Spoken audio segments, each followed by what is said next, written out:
Welcome everyone to the awesome showdown of Dragons and Demons with Cathay and Matthew going up against Rice and the forces of Khorne. Now we're going to be playing here on the Slaanesh Wastelands, and this was a fantastic live stream game. So good that I definitely had to cast it here again on YouTube.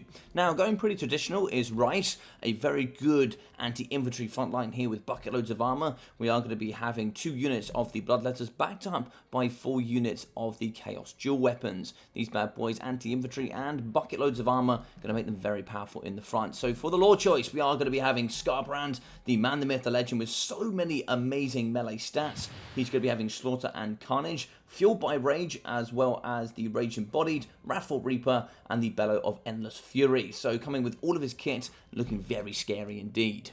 In the middle, we are going to have the hero of the Cultist of Khorne, the bad boy here on foot, just with the Gate of Khorne, but that can be very good at compromising ranged tools. In the sky, backing up Skarbrand, we are going to have a Bloodthirster. 95 speed in the air, a really good flying force here with physical resistance, anti-large armor piercing, great melee stats here, including fire damage to really negate all that healing. So for Matthew and Cathay, we're going to see a really nice kind of box build here coming from him. Peasant Long Spearmen in the front, backed up by Jade Warriors here with the Sword and Shield. Halberds in the second line as well, which are going to be helping to protect up against the triple Jade crossbows. On either side, we are going to have the Titans of Old, the double Terracotta Sentinels, brilliant armor-piercing weapon strength, magic damage, and of course, they're unbreakable. They'll fall right up until the very end. Now, we are going to have Jade Warriors supporting a Grand Cannon here in the middle, and that could be very good up against all this heavily armored elite infantry. Now, for the Lord choice, we are going to have Miao Ying, the Storm Dragon. The lady herself is going to show on the battlefield with Arcane Conduit, Disdain of the Dragons with a great melee debuff. We're also going to be having Talons of the Night and Regrowth as the spells, and the abilities of Transformation of the Dragon, and then also Wrath of the Storm. So fantastic stuff here coming from both sides. Very interesting build coming from Cathay. Not quite seen one like this before, but this looks very strong indeed. I'm very interested to see how this is going to work. But it's actually going to be 4 crossbows, which if they're allowed to fire, is really going to delete the Bloodthirster, and then also the double Bloodletters. It could do very good work indeed. 90 armor there for Skarbrand, and 100 armor for the dual weapons. It's going to be pretty good. They're going to withstand a lot of the ammunition coming forward. So Cannon's going to be firing. They're going to do some good damage up against the dual weapons in the front. Going to be pushing forward here. Skarbrand probably looking to get a breath attack here early doors, just so we can get that weapon strength up quite nicely. We are going to get Miao Ying going into dragon form straight out the gate. That means we can't use regrowth, but we can still use Talons of the Night. So Cannon Fire coming to the front. Really good damage here up against the dual weapons. Just loitering here is going to be Skarbrand. He's actually taking good chip damage. Same here in the sky for the Bloodthirster. Got to be very careful with keeping them close to the crossbows. That's going to be a lot of unnecessary damage. So lovely breath attack here. The Bellows of Endless Fury charging the back here with the Flesh Hounds of Khorne as well. There's going to be one in the back pocket. And here we go. Attack animations coming out of the Terracotta. And then also Miao Ying moving in for the swoop and devastating kill. Now, we are going to have the doggos. They've done some really nice work up against the crossbows, but in all that sacrifice, down to half health already here for the big Bloodthirster. Now, he just charged down. We do compromise the crossbowman, and it's not looking great. That ginormous battle axe with those splash damage, you can see so many models flying in one hit is really going to be devastating. Skarbrand's going to be joining the front line. Bloodletter's coming around the flank. We are going to be wavering with the Flesh Hounds. Got to be careful there in the trees. The Skarbrand just pushes straight through, kicks a whole bunch of Jade Warrior crossbows over, but in the middle, we are going to see a frontline cannonballs firing here up against these dual weapons, but they do not care. We see Uhtred charging straight through the middle. The man here known for breaking shield walls. We're also going to be having the summon of the Bloodletters coming in and just pouring into the backline range here of the Jade Warrior crossbows, and then also compromising the Grand Cannons. Now in the back, we are going to have the Sword and Shield Jade Warriors ready to meet them and fight them in glorious hand-to-hand combat. But those great weapons, they know battle. They're anti-infantry, armor-piercing, and they're going to be so good here up against the mainly armored infantry of Cathay. Bloodthirster just tearing through the majority here of the Jade Warrior crossbows. Bloodletter's dual weapons fighting in the middle really need support here from the single entity Terracotta Sentinels. But look at those animations as he slams into the middle.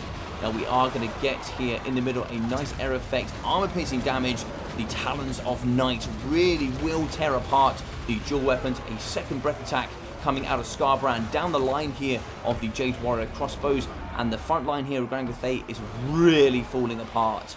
Dual weapons are going to be tearing through the cheap infantry. We do have the cultists here on the right hand side really butchering all of the Jade warriors, and in the back we have Bloodletters coming to rear charge up against the Grand Cannon. So suffering in the mid pocket, we are going to have Scarbrand and the Bloodthirster just tearing through all this infantry. Quite close by is going to be Miao Ying. We are going to get the Wrath of the Storm. It's going to be magical attacks, melee attack, and ITP increases. Really helping this front line, but we can see just a huge amount of infantry and range here just routing under the sheer pressure of Khorne. In the back, we are going to have Scarbrand chasing off all of these elements. They are going to be giving themselves the harmony buff, so maybe a little bit of leadership that might help them come back. But we'll have to see as that goes.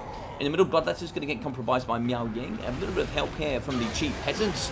These bad boys certainly froth at the mouth when it comes to the Storm Dragon. They're going to be fighting very hard here, getting those pokey sticks in. There's not much armor for the Bloodletters, so they will fall in droves if they're allowed to up against this mass peasant long spearman force. Now, in the middle, we are going to get the double Bloodthirsters charging here up against Miao Ying. She really needs some help here from the double Terracotta Sentinels. In the middle pocket, it's going to be another Talons of the Night that will really tear through the double heavily armored infantry here in the pocket.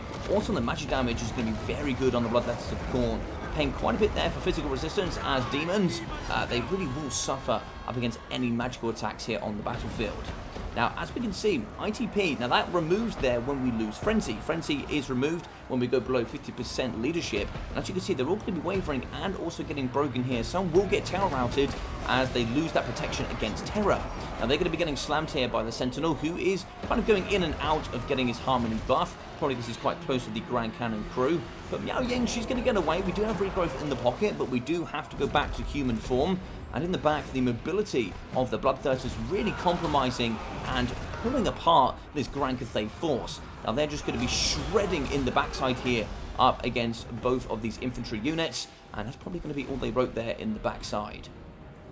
The cultist went on a bit of a hiatus over here. I think he chased off a unit. Now going to be coming back up against the peasant long spearman. I'm sure he'll chase it off. But you can see that's very, very good play there from Rice. And it's a good show of an elite player here in the multiplayer scene. Just using models and units to push off and you know, make sure these don't come back here to cause you problem in the later stages. So 4 units of the dual weapons are really suffering here. They're going to be down to probably about 5 to 10% HP, and Miao Ying with her mobility is just going to push them all off the edge of the map. Very good stuff there from Matthew.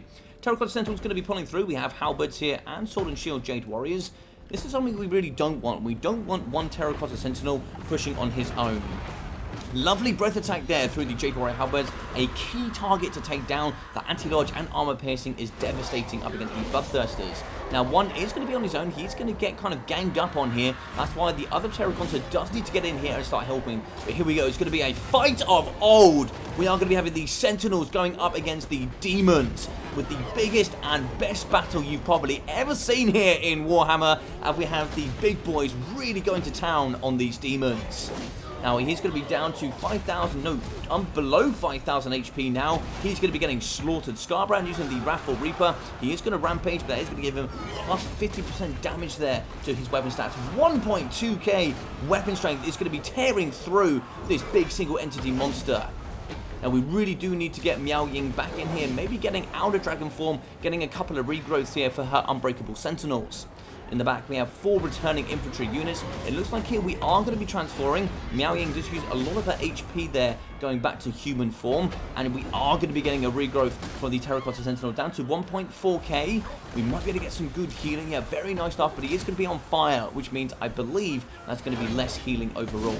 Big slash there coming from the weapons of the Sentinels. Big, ginormous hits. And these bad boys are cumbersome, but they hit like an absolute truck. 1.1k for Scarbrand, 600 weapon strength here for the Sentinels, and it's about 500 normally when not poisoned for the Bloodthirster. Miao Ying pushes through using her ability of the Wrath of the Storm, giving melee attack, immune psychology, and magic damage, which is going to really help here up against the Demons. It's a ginormous fight in the middle. One of the Sentinels is super close to dying, 660 HP. Pretty much everything is going to rampage thanks to Scarbrand. He's going to be using the Rage Embodied. And let's get a look here. You see the double Sentinels really going to be fighting. And I love these little attacks. They're very good up against that infantry force. But here up against the single entities, they really need to use the right attack animations or they can struggle. One Sentinel is going to be fighting. It's going to be a 1v1 here, going 2 times. Scarbrand versus 1, the Bloodthirster versus the other. But he is going to be falling here. The Bloodthirster really going to be struggling. And he goes back. Oh my god, it's going to be a trade for trade. But in comes Uhtred, and he is no man to fighting ginormous monsters and kings. And he's going to be getting in up against Miao Ying. If we kill Miao Ying here, it could be game over. Scarbrand is going to be using the Wrathful Reaper. And maybe a bit of healing here from Miao Ying, not too sure. Or is that going to be, yeah, that is going to be an overcast. So that's going to be 1.2%. But she breaks. She's actually going to get terrified. So in human form, she can actually be terrified as she doesn't have immune to psychology. Moving in here with the Flash Hounds, dual weapons charging forward as well. Miao Ying falls, and it's just going to be down to the Terracotta Sentinel. Him up against Uhtred and Scarbrand, but Scarbrand is seriously close to dying. This is an uber close game here between two very, very strong players. Scarbrand is going to be down to 480 health. We have 2,900 for the Terracotta Sentinel. One big hit on Scarbrand, but we do have the Horn of Khorne and the Relentless Rage, which is going to be making him unbreakable, preventing him here from decaying to the Chaos Realms. Now he's going to be fighting very strong, down to 1 health. Is he going to fall though, is the question. I don't know here, but the cultists are still pushing. Is this going to be the end? And Scarbrand falls. It's just going to be 130 health here for the Sentinel. He will be falling to Uhtred, the Horn of Khorne, and GG's well played with an absolutely fantastic game. Couldn't ask for a better game of single entity monsters just beating the living daylights out of each other. A bit of a shame there with Miao Ying, of course, being terrified there at the end. But I think maybe in human form, maybe that's some way to balance her. But of course, not really all that lore friendly. But either way, it's just the way it is. But 1.9k there for Miao Ying, 1,900, 1,800 for the Terracotta Sentinels. Very, very good performance here from the 3 of them. 580 there for the Grand Cannon, 840 for the Halberds, with 650, 380, 690, and 800 there from the crossbows. So getting some very good value actually overall. 120 and 260 there for the Jade Warriors. I did say on live stream, maybe going with an extra Peasant Long Spearman and, you know, maybe just an extra unit of the Jade Warrior Halberds might have been, you know, maybe a little bit better. Adding a little bit more armor piercing to deal with the heavily armored units, but also anti-large to deal with Flesh Hounds and Bloodthirsters, etc. It would have been, you know, maybe an idea, But 150, 440, 100, and 130 there for the Peasant Long Spearman. Yeah, it's a very good force, and really, really enjoy that. Thank you very much, Matthew, for sending this in.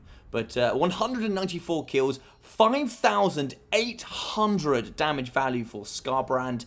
And yet that man certainly grabbed Khorne and put him in his backpack. 1,550 for the Bloodthirster, and we got 730 there for Uhtred. So not only paying for himself, but then also bringing in a summon on top, which certainly compromised the Jade Warriors and the Grand Cannon in the back. So cultists still very powerful. 360, 220, 217 and 427 there for the dual weapons, with 822, 630 for the Bloodletters, and 540 for the Flesh Hounds. So I really hope you guys enjoyed this one. If you did, please smash that like button. Feel free to leave a comment down below with all your thoughts and opinions, but please do be kind. And then, of course, if you haven't already, do feel free to subscribe.